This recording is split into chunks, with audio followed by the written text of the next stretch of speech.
dhalinyarada Soomaaliyeed maanta anagoo ku sugan xarunta maktabadda qaranka Soomaaliyeed dhalinyarada gobolka Banaadir oo ka kooban 17 degmo waxaan u joognaa inaan ka qayb qaadano barnaamijka isxilqaan oo runaantii noogu baaqay madaxweynaha Jamhuuriyadda Federaalka Soomaaliya mudane Maxamed Cabdullaahi Farmaajo dhalinyarada waa runaantii laf dhabarka bulshada mar walba awoodda kuwaadna waa dhalinyarada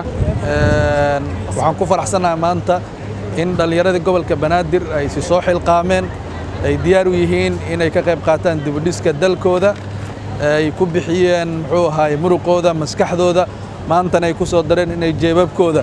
wixii yaraa ku jira inay ku dhisaan dalkooda annagoo og inay jirto awood yari shaqo la'aan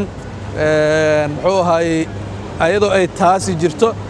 ayay waxay go'aansadeen wax yar oo ay haysteen oo guryahooda ay kala yimideen inay dalkooda dib ugu dhisaan madaxda shacabka matalaysa caasimadda gobolka Banaadir waxaan diyaar u nahay annagii shacabkeenu isku duuban inaan wax walba oo caasimadda lagu hormarinayo qayb ka noqono aan u diyaar garowno haddana howlaha kaliya na sugayo amniga shacabka Soomaaliyeed waxaan leeyahay masaajidka maalinta lagu dilay wiilkaasiti jameeco badan ayaa ku tukanaysa haddana waxaan nasiib darro ah wiilkii meesha lagu dilay in qof sheegtay la waayo qof kasta muwaadin Soomaaliyeed uu dhimanaya qof naftaan la siiyay maanta ma jiro laakiin waxaa ka qeyr badan qof islaam ah oo masaajid ka soo baxay oo la dilo hortaada in lagu dhaqaajiyo qofkii dilo ku dhaqaajiyo taas islaamnimada kuma jirto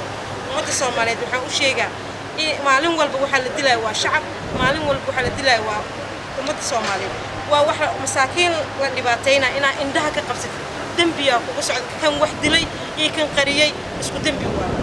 sababtoo ah waxa isku dambi ah ka dhigay qofka wax dambi galay oo qof bini aadan ah dilay masaajid hortiis isku dilay kan arkay aan sheegin ama aan geysanin hatta dulmiga waxa la yiri afka ku suuli indhaha ku suuli gacanta ku suuli